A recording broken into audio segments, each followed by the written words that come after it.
نحمده ونصلي على رسوله الكريم أما بعد فأعوذ بالله من الشيطان الرجيم بسم الله الرحمن الرحيم رب اشرح لي صدري ويسر لي أمري واحلل عقدة من لساني يفقهوا قولي رب زدني علما اللهم ربنا زدنا علما.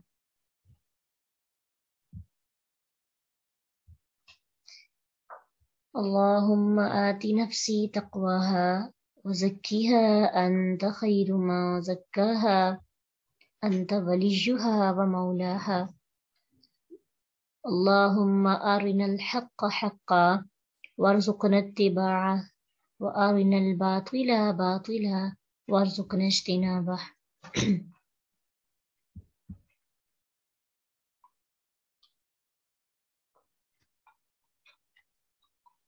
آج ہم پڑھیں گے آیت نمبر 13 سے.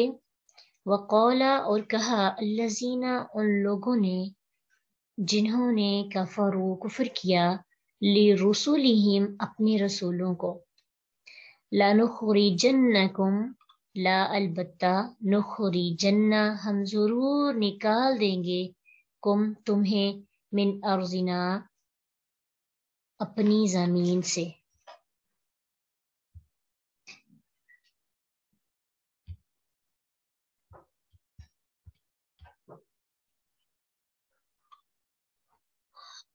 او یا لتعودن البتہ تم ضرور لوٹو گے فی ملتنا ہماری ملت میں. فاوحا تو وحی کی الیہم ان کی طرف ربہم ان کے رب نے لنہلکن البتہ ہم ضرور ہلاک کر دیں گے الظالمین ظالموں کو.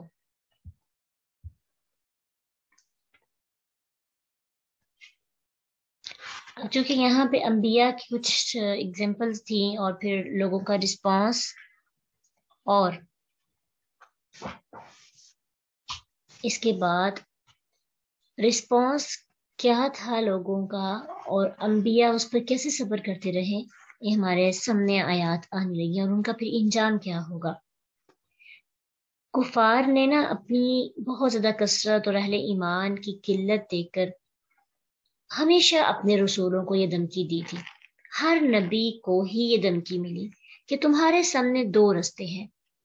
ایک رستہ یہ ہے کہ تم کیا کرو، ہماری زمین سے نکل جاؤ، یعنی یا ہم تمہیں نکال دیں گے اس زمین سے، یا پھر کیا ہوگا کہ تم اسلام چھوڑ کر واپس ہمارے دین میں آ جاؤ. دو آپشنز تھے. ایک آپشن کیا ہے کہ اس زمین سے نکل جاؤ، اور دوسرا آپشن کیا ہے کہ واپس ہمارے پاس آ جاؤ. اب اس کا مطلب یہ نہیں تھا اولا تعودن فی ملتنا کہ انبیاء پہلے ان کے دین پر تھے. یہ ان کا گمان تھا انبیاء کے بارے میں کہ انبیاء ان کے دین پر تھے، کیونکہ انبیاء جو ہے نا وہ ہمیشہ کیا کرتے رہے، خاموش رہتے رہے.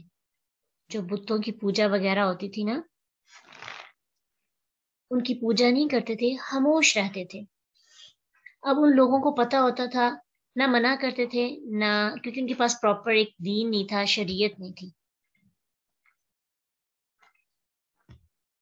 تو ان کا کیا ہوتا کہ وہ خاموشی اختیار کیے رکھتے، جس کی وجہ سے لوگوں نے ان کو سمجھا کہ یہ پہلے ہمارے دین پر تھے، اس وجہ سے یہ بات نہیں کر رہے ہیں، ہمیں منع نہیں کرتے تھے. اب چونکہ ان کے پاس نیا دین آ گیا اس لیے یہ منع کرتے ہیں.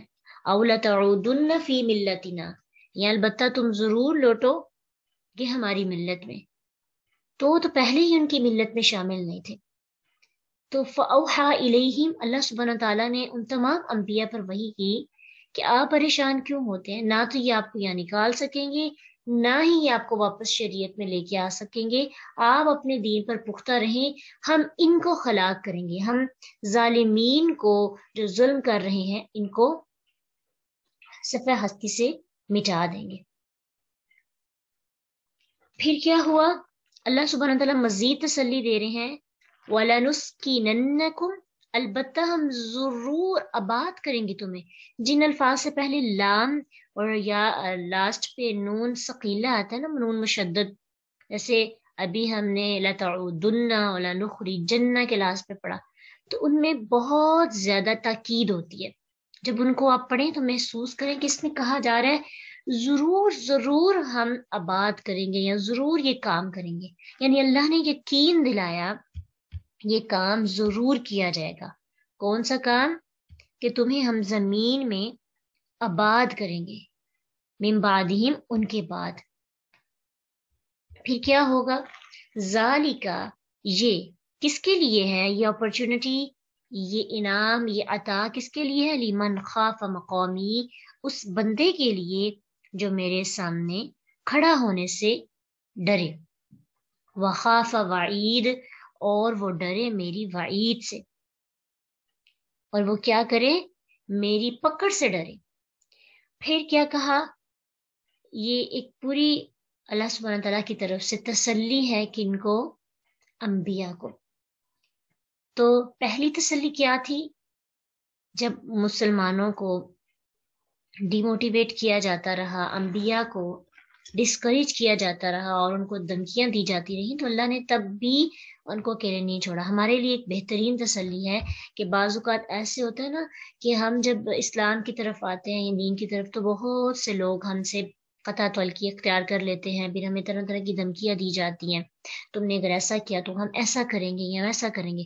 تو اس وقت آپ کے مائنڈ میں صرف یہی بات چلنی چاہیے کہ انبیاء کو یہ کہا گیا تھا کہ ہم تمہیں زمین سے نکال دیں گے، جلا وطن کر دیں گے، اپنے علاقے سے نکالنے کی دھمکی جہاں پہ وہ بچپن سے رہے، پیدائش سے رہے، یا پھر ان کو دھمکیاں دے رہے ہیں کہ ہم تمہیں واپس اپنے دین میں لے آئیں گے، تو وہ گھبرائے نہیں، اللہ کی تسلی پہ راضی ہو گئے۔ تو اللہ نے انبیاء کے واقعات، قصے، ان کی کمیونیکیشن، ان کو تسلی کے لیے دیے گئے جملوں کو قرآن کے اندر کیوں سجایا؟ بندوں کے لیے نا، کہ انبیاء پر تو وحی آتی رہی، تو بندے انبیاء کی وحی کے انڈر آ کر خود کو سنبھال لیں۔ فَأَوْحَىٰ إِلَيْهِمْ رَبُّهُمْ لَنُهْلِكَنَّ الظَّالِمِينَ، ہم ضرور ہلاک کریں گے ظالموں کو۔ آپ پریشان کیوں ہوتے ہیں؟ یہ جو آج آپ کو پریشان کر رہے ہیں، آپ کا مذاق اڑا رہے ہیں، آپ کو دھمکیاں دے رہے ہیں، یہ کل کو خود اس دھمکی کی لپٹ میں آ جائیں گے، اور تمہیں کیا کریں گے؟ تمہیں ان کے بعد اس علاقے میں جگہ دی جائے گی۔ اللہ تعالیٰ نے وحی کے ذریعے انہیں حوصلہ دیا۔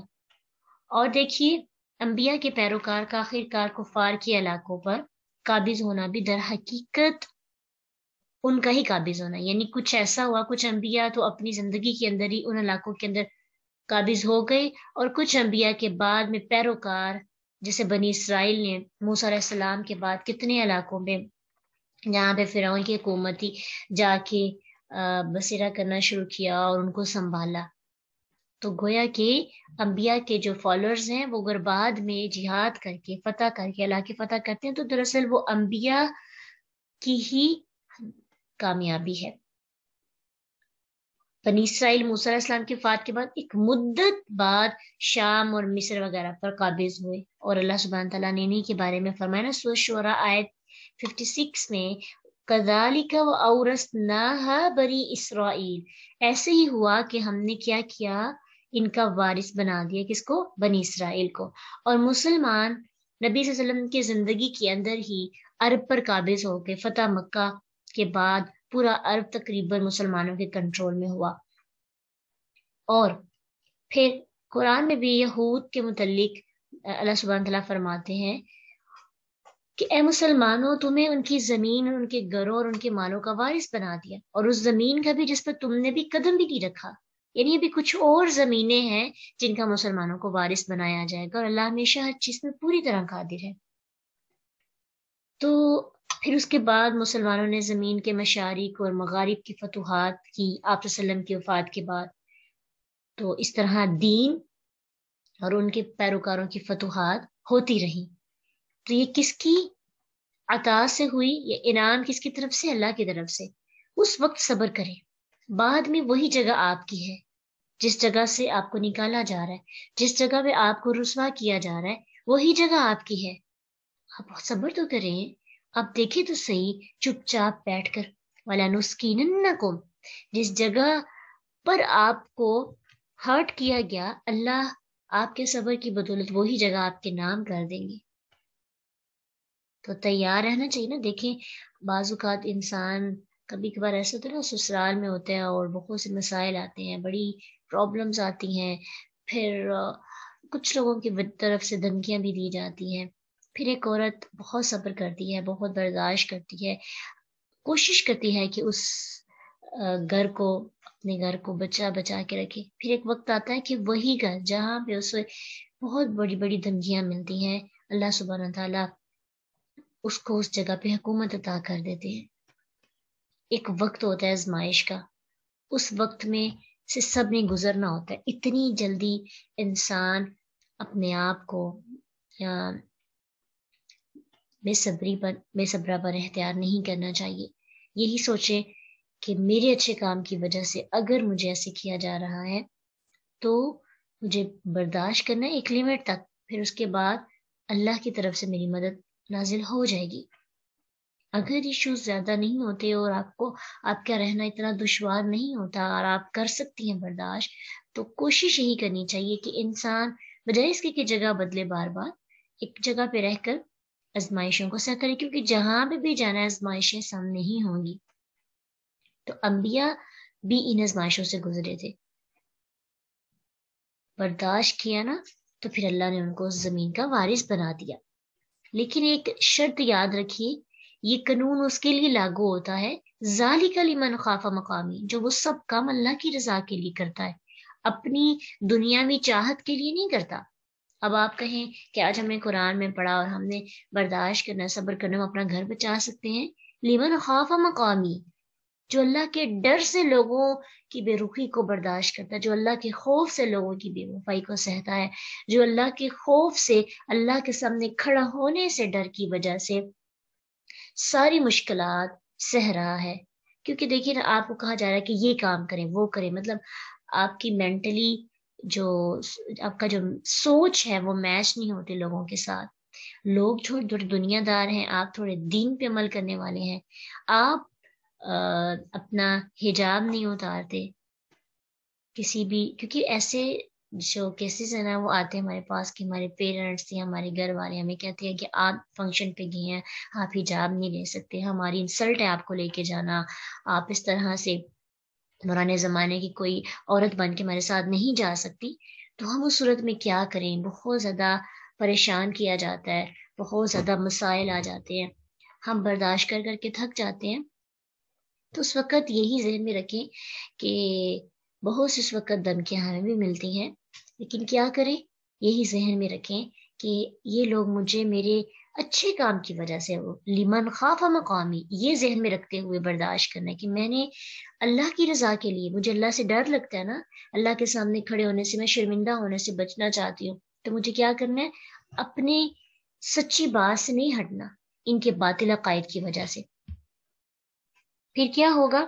اللہ انسان کی ضرور مدد فرماتے ہیں، لیکن پوائنٹ لمن خاف مقامی وخاف وعید. پھر واستفتحوا وخاب کل جبار عنید، انہوں نے فیصلہ چاہا اور نامراد ہوا ہر سرکش اناد رکھنے والا. واستفتحوا کی یہاں سے 4 طرح کی تفسیر ہوگی، کیونکہ قرآن کے اندر استفتحوا کا جو معنی ہے فتح اور نصرت بھی کیا گیا ہے اور فیصلہ بھی کیا گیا ہے. 2 میننگز ہیں اس کے. کون کون سے؟ فتح اور نصرت اور فیصلہ. اب یہ تو 2 میننگ ہے، تو ہم نے 4 کا کیوں کہا؟ اس لیے کہ استفتحوا کی 4 پوائنٹ آف ویو سے ہم نے تفسیر دیکھنا ہے. اس کا فاعل سبجیکٹ پیغمبر بھی ہو سکتے ہیں اور کفار بھی. واستفتحوا کا سبجیکٹ، کیونکہ یہاں پہ پراپر لکھا نہیں ہوا. انہوں نے فیصلہ چاہا، کنہوں نے؟ ہو سکتا ہے پیغمبروں نے چاہا ہو. اگر پیغمبروں نے چاہا ہے تو تفسیر تھوڑی ڈیفرنٹ ہو جائے گی. اگر کفار نے چاہا تو تھوڑا پوائنٹ آف ویو اور سمجھنا ڈیفرنٹ ہو جائے گا. ٹھیک ہے؟ تو اس لیے سب سے پہلے دیکھتے ہیں کہ اگر اس کا میننگ استفتحو کا میننگ فتح اور نصرت ہو اور پھر اس کا سبجیکٹ کیا ہو پیغمبر ہو، یعنی پیغمبروں نے بے جا اور بے شمار آزمائشیں آنے پر اپنے رب سے فتح اور نصرت کی دعا مانگی تو جو قبول بھی ہوئی۔ اور کیسے مانگی انہوں نے دعا؟ جی دعا کیسے مانگی؟ حتی یقول الرسول والذین آمنوا معه متی نصر اللہ الا ان نصر اللہ قریب، یہاں تک کہ رسول اور جو لوگ اس کے ساتھ ایمان لائے کہہ اٹھے اللہ کی مدد کب ہوگی، متی نصر اللہ، سن لو بے شک اللہ کی مدد قریب ہے۔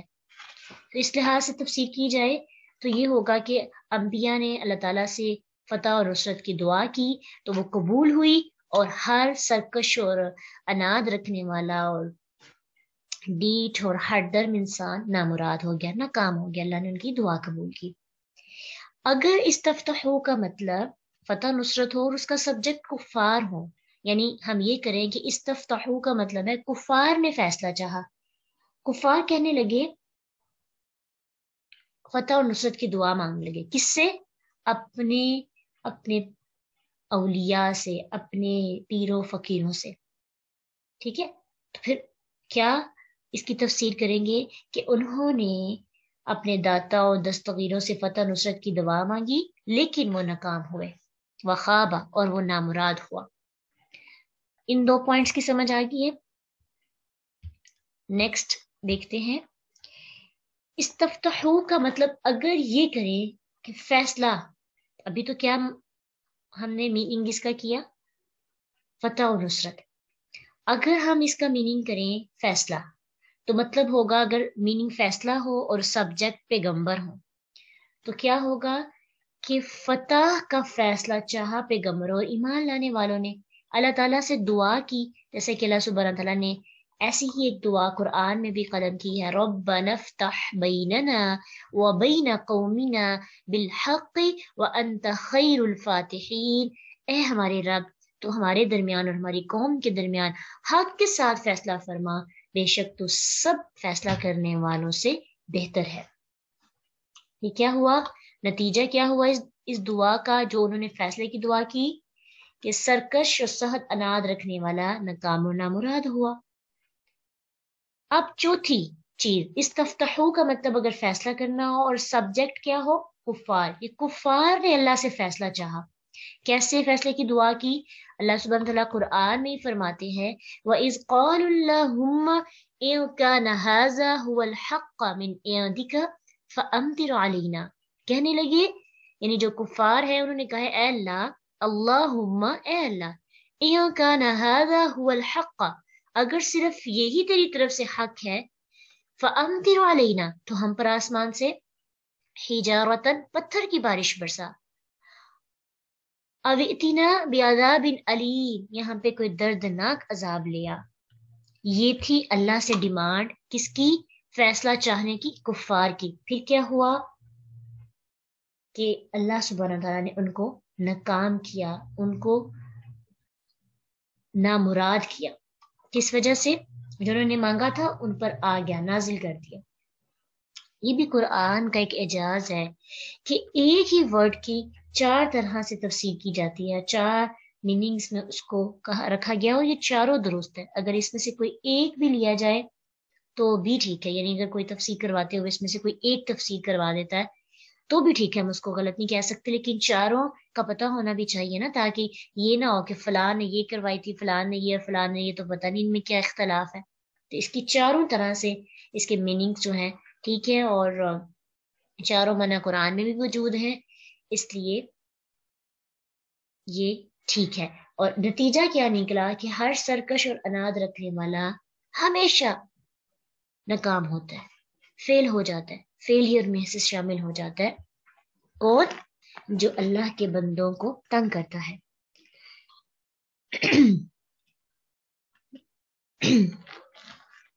اس لیے ہمیں کیا کرنا چاہیے؟ اپنا اخلاص اپنے بارے میں، یعنی اپنے حق کے بارے میں تھوڑا کانفیڈنس ہمارے اندر پیدا ہو جانا چاہیے کہ اللہ نے ان کو ناکام کرنا ہی کرنا ہے، تو بس میرا کچھ عرصہ ہے آزمائش کا، میں سہ لوں، پھر یہ جو اللہ نے مجھے خوشخبری دی ہے فتح کی، فیصلے کی، یہ اللہ ضرور مجھے عطا کریں گے۔ اس لیے جب بھی ہم اللہ سے فیصلہ چاہتے ہیں نا، وَاسْتَفْتَحُوا، تو اللہ ہماری ایسے ہی مدد کرتے ہیں۔ اللہ سے فتح مانگا کرے، اللہ سے جب آپ مشکلات میں ہوتے ہیں نا، تو اللہ کو کہا کرے، صبر بھی مانگا کرے، ربنا افرغ علینا صبرا وثبت اقدامنا، اس کے ساتھ ساتھ یہ بھی مانگا کریں کہ اللہ ہمیں فتح عطا کر، ہم اسی جگہ پہ حکومت کرنا چاہتے ہیں، تیرے دین کا نام سر بلند کرنا چاہتے ہیں اسی جگہ پر جہاں پہ یہ لوگ مجھے نام نہیں لینے دے رہے، کام نہیں کرنے دے رہے۔ تو انشاءاللہ دعائیں قبول ہوتی ہیں، انبیاء کی بھی ہوئی، انبیاء کے پیروکار کی بھی ہوئی، ہماری بھی ہوں گی، ہم سب اللہ کے بندے ہیں۔ پھر ان کی ناکامی دیکھیے، یہ تو دنیا میں ناکامی ہے نا، آخرت میں ان لوگوں کے ساتھ کیا ہوگا؟ اللہ سبحانہ تعالیٰ ہم سب کو ایسے برے عذاب سے بچائے۔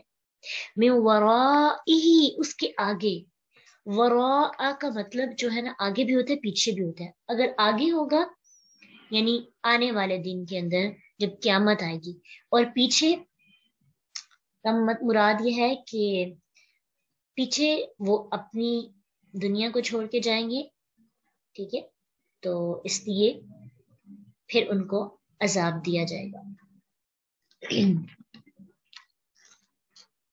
عذاب کیسا ہوگا؟ من ورائہ، ان کے آگے، جہنم، و جہنم ہے، وَيُسْقَى، اور وہ پلایا جائے گا، من ماء، پانی میں سے، صدید، پیپ والے۔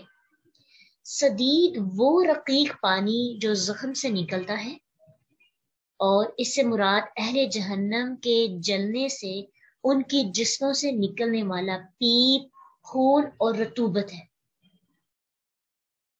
ایسا پانی جو ناقابل برداشت ہے، جہنمیوں کو کہا جائے گا اس پانی کو پئیں، ان کو بہت پیاس لگے گی، بہت زیادہ پیاس لگے گی کہ وہ اس پیاس کی وجہ سے بہت پریشان ہوں گی۔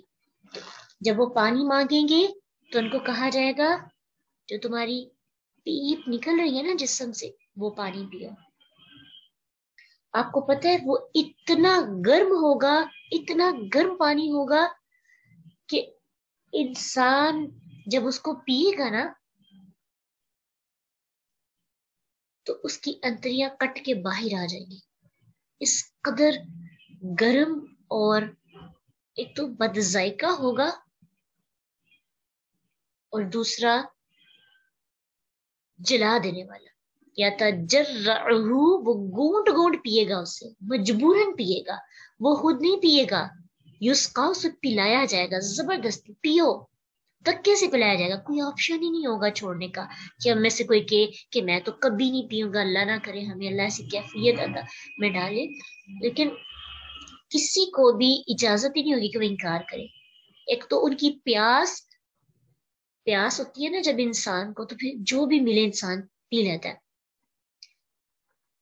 تو ان کی پیاس اتنی شدید ہوگی کہ وہ مجبوراً پیئیں گے۔ دوسرا، وہ نہیں اگر پیئیں گے تو ان کو دھکے سے پلایا جائے گا، وہ مشکل سے پیئیں گے، یا تجرعوا، وہ گونٹ گونٹ کر کے پیئیں گے، اندر جا نہیں رہا ہوگا، اتنا کڑوا ہوگا، اتنا بد ذائقہ ہوگا، بدبودار ہوگا، اتنا گرم ہوگا کہ پاسبل ہی نہیں ہوگا کہ وہ اپنے گلے سے اتار سکے۔ لیکن پیاس کا عذاب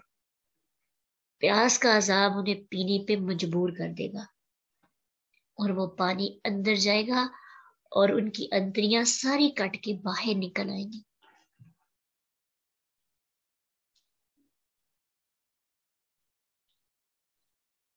ولا یقاد، اور نہیں وہ قریب ہوگا،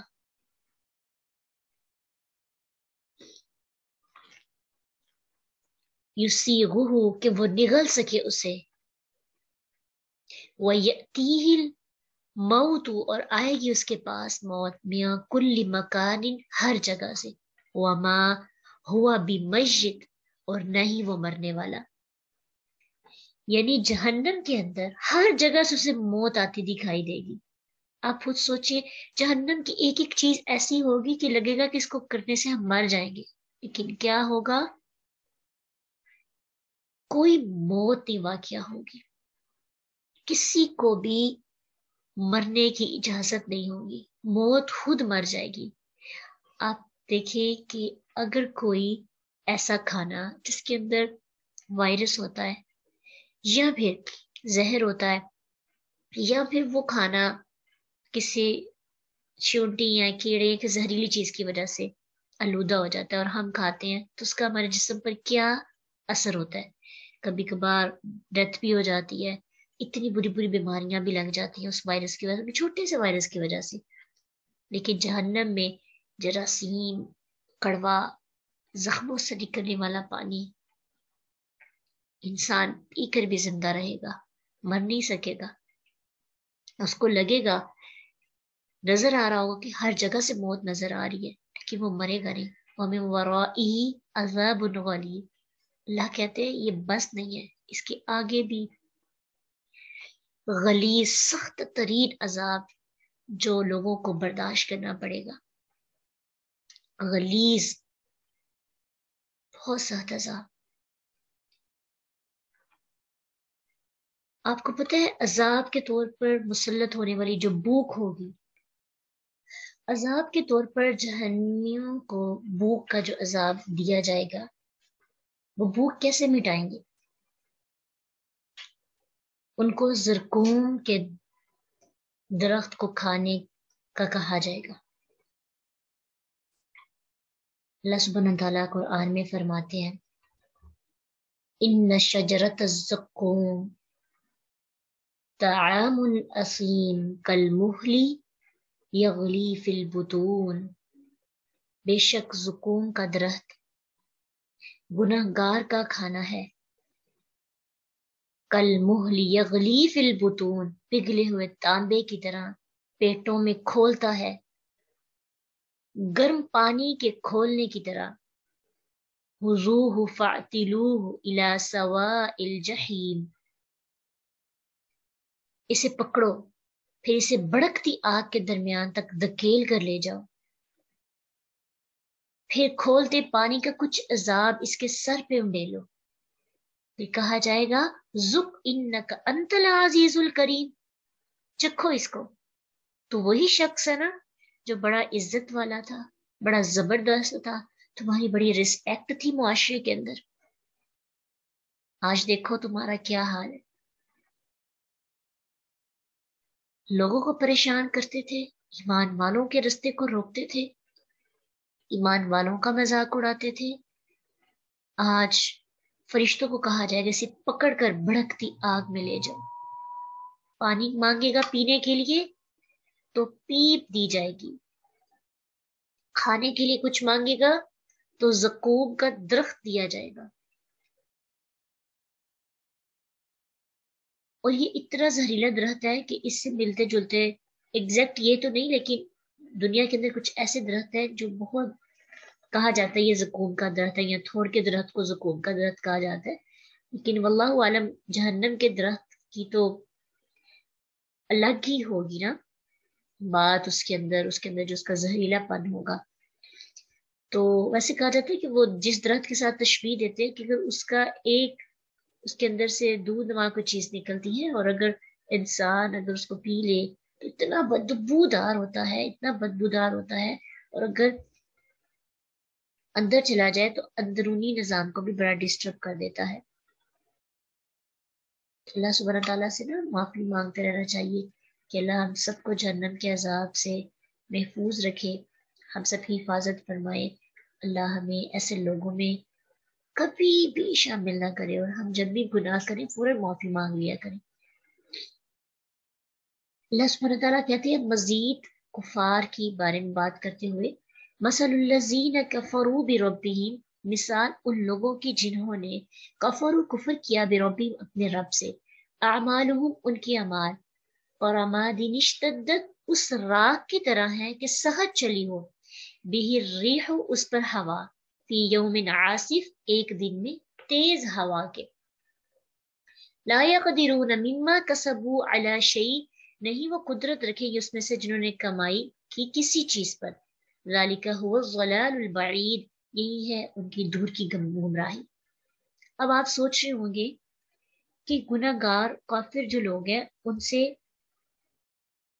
اچھے کام بھی تو ہوئے ہوں گے نا، انہوں نے کسی غریب کی مدد بھی تو کی ہوگی، انہوں نے کمزوروں کی ہیلپ کی ہوگی، این جی او کھولی ہوگی، فلاح و بہبود کا کام کیا ہوگا، اخلاق ان کا بہت اچھا ہوگا، وہ لوگوں پر خرچ کرنے والے، کھانا کھلانے والے ہوں گے. ان کے سارے اعمال کہاں پہ جائیں گے؟ اللہ سبحانہ تعالیٰ کہتے ہیں ان کے سارے اعمال راک کی طرح ہوا میں اڑ جائیں گے. کیوں؟ کیونکہ ان کو دنیا میں اس کا بدلہ دے دیا گیا ہے، آخرت میں ان کے لیے کچھ نہیں. آصف، آصف یاسف کا مطلب ہوتا ہے توڑنا، کا عصف مأکول یعنی ریزہ شدہ بس، جیسے بس ہوتی نا راگ سی ہوتی ہے، اور تندو تیز ہوا کے اندر جب راگ اڑتی ہے تو آپ راگ کی ایک بھی ذرہ کیا اس کو بچا سکتے ہیں؟ یا ہوا میں اڑتی راگ کو پکڑ سکتے ہیں؟ وہ راگ کو جتنا پکڑیں گے وہ اتنا بکھر جائے گی، ہواؤں میں اڑے گی. بالکل ایسے ہی ان کے جو اچھے اعمال ہوں گے جنہوں نے کبھی دنیا میں کیے ہوں گے وہ راگ کی طرح اڑ جائیں گے. امیجن کریں، اتنی مشکلوں سے زندگی گزاری، اتنا بڑا کھلا دل تھا ان کا، لیکن کیا کیا؟ اللہ نے ان کے اعمال کو ہوا میں اڑا دیا. وہ ایک کچھ بھی نہیں بچا سکیں گے، کچھ بھی نہیں بچا سکیں گے. علی شیء، کسی چیز پر بھی قادر نہیں ہوں گے کہ وہ اللہ سے لے سکے اس کا بدلہ. آصف تیز ہوا ہے، لیکن ویسے آصف یا آصف کا مطلب ہوتا ہے توڑنا، جیسے سورت فیل کے اندر کا عصف مأکول، ریزہ شدہ بس، تندو تیز ہوا سے جو اڑ جاتی ہے، جو ہر چیز کو ہوا جو ہے ہر چیز کو اگر توڑ دیتی ہے تو اس کی جو حالت بنتی ہے نا، اسی طرح آپ کہیں کہ انسان کی کوئی شیپ ہی نہیں رہتی، یعنی اس کا کوئی عمل نظر ہی نہیں آتا. کیوں نہیں آئے گا؟ کیونکہ انہوں نے اس دن پر ایمان نہیں لایا تھا، توحید پرست نہیں تھے، مشرک تھے، کافر تھے، اللہ کا انکار کرنے والے تھے، اس لیے ان کا یہ حال ہوگا.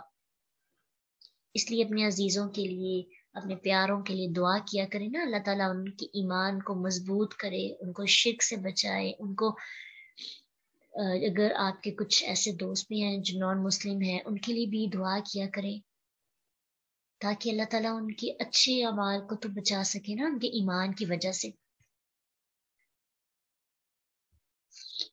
ذالک هو الضلال البعید، اور یہ گمراہی بہت بڑی گمراہی ہے، بہت بڑی. اور یہ کتنا بڑا نقصان ہے نا، کیا ہم ایسا نقصان برداشت کرنے کے اہل ہیں یا قابل ہیں؟ الم تر ان اللہ خلق السماوات والارض بالحق، کیا نہیں آپ نے دیکھا کہ اللہ تعالیٰ نے زمین اور آسمان کو حق کے ساتھ پیدا کیا؟ حق کے ساتھ پیدا کرنے سے کیا مراد ہے؟ کہ صحیح اندازے کے مطابق، جس طرح اسے ہونا چاہیے تھا، جو اللہ تعالیٰ نے اس کو اپنے کمال اور قدرت کے ساتھ پیدا کیا. اللہ کی بنائی ہوئی کسی بھی چیز میں کوئی نقص نہیں نکال سکتا، نہ ہی کوئی ایسی صورت پیش کر سکتا ہے کہ اگر یہ چیز اس سے بہتر ہوتی تو کتنی اچھی ہوتی. ٹھیک ہے، ہم یہ نہیں کہہ سکتے کہ ہمارے چہرے پر نوز نہ ہوتا تو چہرہ اچھا لگتا اچھا. اگر آئیز یہاں پہ نہ ہوتی، کہیں اور ہوتی، تو کیا آئیز کہیں اور پہ اچھی لگ سکتی تھی؟ ایسی ہی بات ہے نا.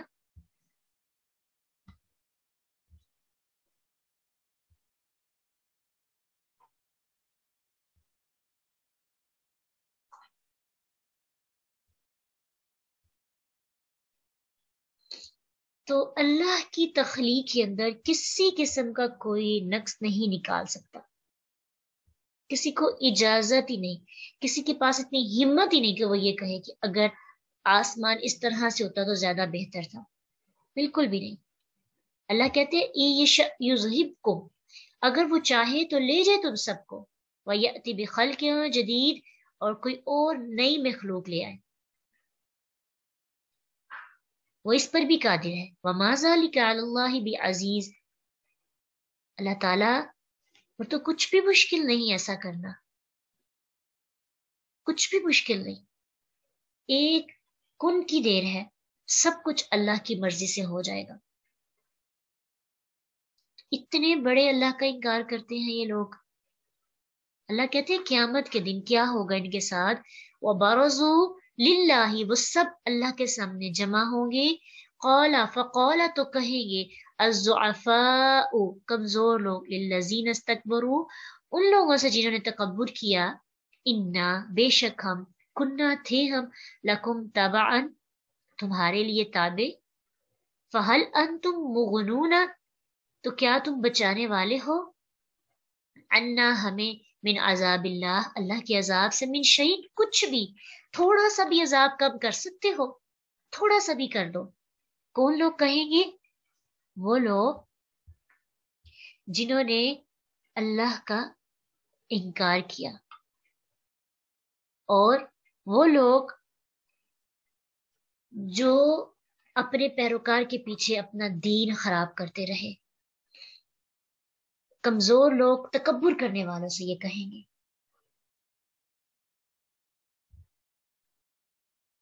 اور پھر یہ جو 12 زو ہے نا، اس کا مطلب ہے کہ سب سامنے آ جائیں گے، کوئی چھپنے کی جگہ ہی نہیں ہوگی کہ کوئی پیچھے کسی کے پیچھے چھپ جائے، کسی کارنر میں چھپ جائے۔ پہاڑوں کی بلندیاں، سمندر کی گہرائیاں، سطح زمین، ہر چیز ختم ہو کر روئی کی طرح صاف ہو جائے گی، یعنی ساری زمین مخلوق کے سامنے پیش ہوگی، اور دنیا میں کمزور اور طاقتور اور مرید اور مرشد، رایا اور سردار، سب ایک جیسی عاجزی اور بے بسی کے ساتھ اللہ کے سامنے ہوں گے۔ کمزور لوگ اپنے گمراہ کرنے والے بڑوں سے کہیں گے، ہم تو تمہارے پیچھے چلنے والے تھے، اسی وجہ سے ہم نے انبیاء کا انکار کیا، اسی وجہ سے ہم نے اللہ کے ساتھ شریک ٹھہرایا، اللہ سے کفر کیا، اب کیا تم ہماری مدد کر سکتے ہو، اللہ کے عذاب سے بچا سکتے ہو؟ من شیئن کا مطلب ہے تھوڑا سا بھی، یعنی جتنا ہو سکے کم کر دو، تھوڑی سی کنسیشن لے دو۔ وہ کیا کہیں گے؟ اتنے کم ظرف ہوں گے، وہاں جا کے بھی ان کو سمجھ نہیں آئے گی، اللہ پہ ذمہ ڈال دیں گے، کہیں گے قالوا لو ہدانا اللہ، وہ کہیں گے اگر ہدایت دیتا ہمیں اللہ، لہدیناکم، البتہ ہدایت کرتے ہم تمہیں۔ کہتے ہیں کہ ہمیں اللہ نے نہیں ہدایت دی، اگر اللہ ہمیں ہدایت دیتا نا تو ہم تمہیں ہدایت دیتے، اللہ کا قصور نعوذ باللہ نکالیں گے کہ اللہ نے ہمیں ہدایت نہیں دی۔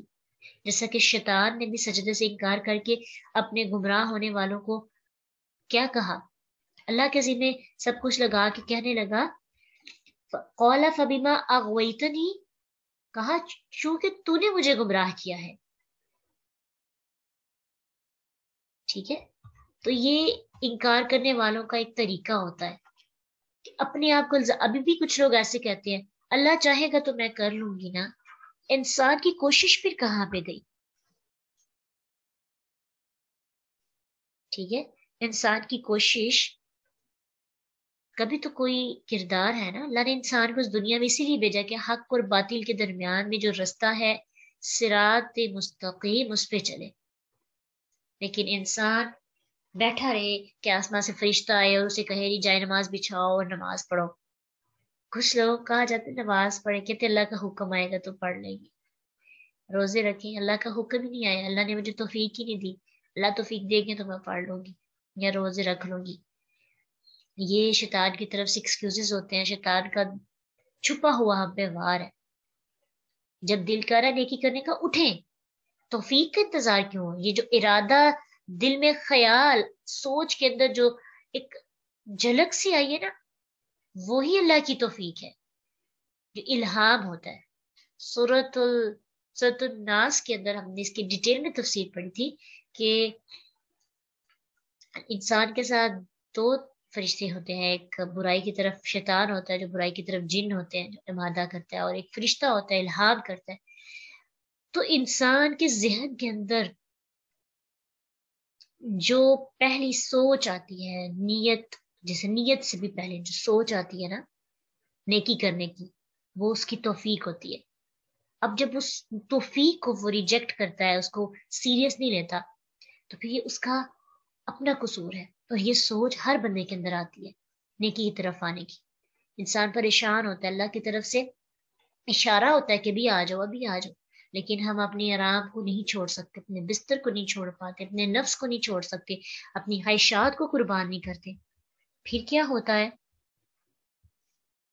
ہم گمراہ ہو جاتے ہیں، اور قیامت کے دن ہم یہ کہیں گے لو ہدان اللہ لہدیناکم، کہ اگر اللہ نے ہمیں ہدایت دی تو ہم ہدایت حاصل کر پاتے.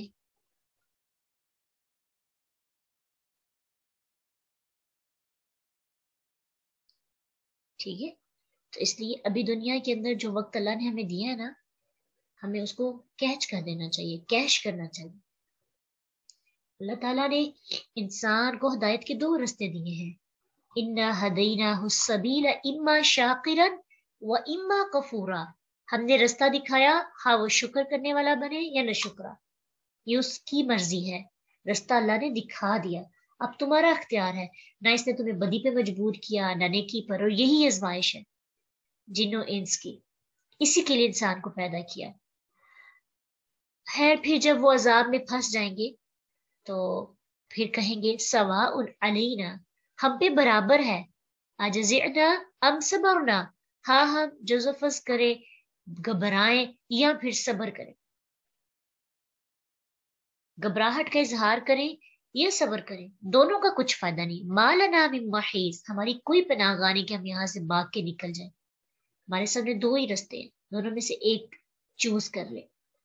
یہ ان کی آپس میں گفتگو ہوگی جو وہ کریں گے قیامت کے دن جہنم میں جانے کے بعد. سورۃ اعراف کے اندر اللہ سبحانہ تعالیٰ نے ان کی جو کچھ کمیونیکیشن جو گفتگو ہے نا وہ رکھی ہے سامنے، کہ اللہ تعالیٰ فرمائے گا ان جماعتوں کے ہمراہ جو جنوں انسانوں میں سے تم سے پہلے گزر چکی ہیں، آگ میں داخل ہو جاؤ. جب بھی کوئی جماعت داخل ہوگی تو اپنے ساتھ والی کو لعنت کرے گی، یہاں تک کہ جس وقت سب ایک دوسرے سے آ ملیں گے تو ان کی پچھلی جماعت اپنے سے پچھلی جماعت کے متعلق کہے گی، اے ہمارے رب، ان لوگوں نے ہمیں گمراہ کیا، تو انہیں آگ کا دگنا عذاب دے. اللہ فرمائے گا سبھی کے لیے دگنا ہے لیکن تم جانتے نہیں. اور پھر اسی طرح ان کی مختلف طرح سے گفتگو ہوگی، ایک دوسرے پر الزام لگائیں گے لیکن بچ سکیں ہی نہیں، ان کو جہنم سے نکالا نہیں جائے گا، وہ جہنم میں ہی ہمیشہ ہمیشہ رہیں گے، جگڑتے رہیں گے اور اپنے آپ کو اور مزید پریشان کرتے رہیں گے، لیکن وہ چھٹکارا حاصل نہیں کر سکیں گے. آج ہم نے زیادہ چیزیں کس بارے میں سیکھی ہیں؟ عذاب کے متعلق، جہنم کے متعلق. تو تھوڑا سا اس پہ غور کرنا ہے کہ یہ تو تھا نا کفار کا عذاب، لیکن جو لوگ مسلمان ہیں، گناہ گار ہیں، ان کو بھی تو عذاب ہوگا نا ان کے گناہوں کا.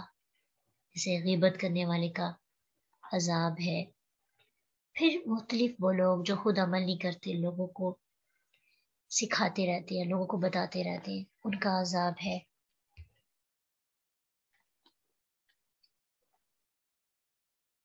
جزو فضل کا مطلب ہوتا ہے واویلا کرنا، شکوہ کرنا، گھبرا کر جو انسان کی کیفیت ہوتی ہے نا، ملامت کرنا، اسے کہتے ہیں.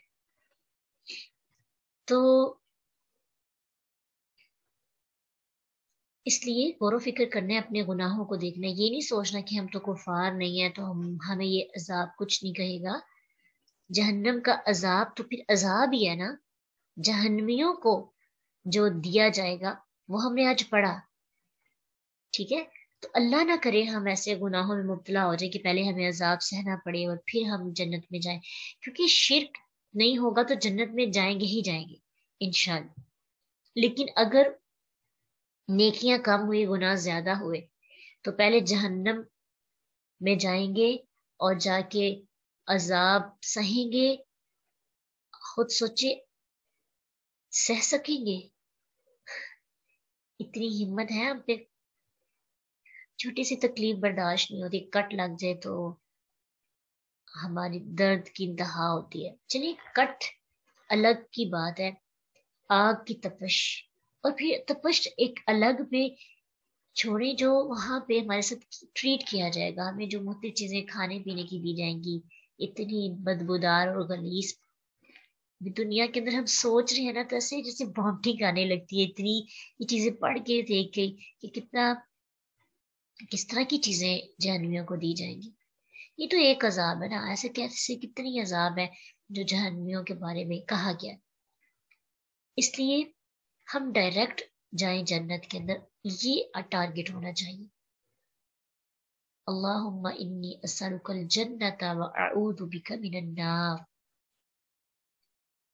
اللہم انی اعوذ بک من عذاب القبر واعوذ بک من عذاب جہنم. اللہ تعالیٰ سے جہنم سے بچنے اور قبر کے عذاب سے بچنے کی دعا کرتے رہا کریں، اور ویسے بھی وقتاً فوقتاً اللہ سے بات کیا کریں کہ اللہ آپ کے آگے ہم اصرار کرتے ہیں، جھکے ہوئے ہیں، گڑ گڑا رہے ہیں، ہمیں جہنم کے عذاب سے بچا لینا. کچھ نہیں مانگتے، ڈائریکٹ جنت مانگتے ہیں. دنیا کے اندر صبر کر لیں گے لیکن جہنم کے عذاب میں صبر نہیں ہوگا. ہم بہت نازک ہیں، بہت نازک ہے. ہمیں رسوائی سے بچانا، ہمیں محشر کے میدان میں گرمی کی تپش اور شدت سے بچانا. اللہ ہمیں جہنم کے عذاب سے بچانا، اپنی ناراضگی سے بچانا، اپنی رضا پہ راضی ہونے والوں میں شامل کر لے. اللہ ہم تیری رضا کی خاطر ہر طرح کا گناہ چھوڑنے کو تیار ہے. آج وعدہ کرتے ہیں اللہ سے اپنی آخرت کو سنوارنے کے لیے گناہ چھوڑیں گے. کون کون کوشش کا وعدہ کرتے ہیں؟ کیونکہ اگر ہم عذاب پڑنے کے باوجود اس کو اتنا لائٹ لیتے ہیں نا تو پھر دلوں پہ باتیں اثر نہیں کرتی. خود سوچئے، ہم اتنے متقی اور پارسا انسان تو ہے نہیں کہ ہم کہیں کہ ہم تو ڈائریکٹ جنت میں جائیں گے. یہ اللہ کی رحمت ہوگی کہ وہ ہمیں بے حساب جنت عطا کر دے گا. اس لیے دعاؤں میں یاد رکھنا سب کو، اپنے سب کلاس فیلوز کو، اپنی دوستوں کو، اپنے گھر والوں کو، کہ اللہ ہم سب کو اتنا مضبوط بنا دے کہ ہم گناہ چھوڑ کر نیکی کی طرف آ جائیں، ہجرت کر جائیں، اور ہم تیری ناراضگی سے بچ کر تیرے عذاب سے بچ سکیں. یوم یکشف عن ساق ویدعون الی السجود ولا یستطیعون. اس دن لوگ جھکنا چاہیں گے اللہ کے سامنے لیکن وہ جھکنے کی طاقت ہی نہیں رکھیں گے، ان کی بیک سیدھی ہو جائے گی. خاشعۃ ابصارهم ترهقهم ذلہ وقد قالوا يدعون الى السجود وهم سالمون. اللہ کہیں گے تم دنیا کے اندر صحیح سلامت تھے، تم سجدہ کر سکتے تھے، اللہ کے سامنے جھک سکتے تھے، لمبی لمبی نمازیں پڑھ سکتے تھے، نوافل ادا کر سکتے تھے، فرائض ادا کر سکتے تھے، لیکن تم نے اگنور کیا. آج تم جھکنا چاہ رہے ہو نا، نہیں جھک سکو گے. ایمان والے جھک جائیں گے، اور جو اللہ کو اگنور کرتے رہے، نعوذ باللہ، اللہ کی بات نہیں مانتے رہے، قیامت کے دن وہ اللہ کے سامنے سجدہ کرنا چاہیں گے، ان کو وہ بھی توفیق عطا نہیں کی جائے گی. خود سوچئے کتنی بے بسی کی بات ہے. دنیا میں سجدوں کی قدر کرنی ہے انشاءاللہ، تاکہ آخرت میں اللہ کے سامنے عاجزی، انکساری اور اللہ کے سامنے جھکنے کی توفیق ہمیں مل سکے. وآخر دعوانا الحمد للہ رب العالمین. سبحانک اللہم وبحمدک نشہد ان لا الہ الا انت نستغفرک ونتوب الیک. السلام علیکم ورحمۃ اللہ وبرکاتہ. فإن مع العسر يسرا إن مع العسر يسرا فإذا فرغت فانصب وإلى ربك فارغب.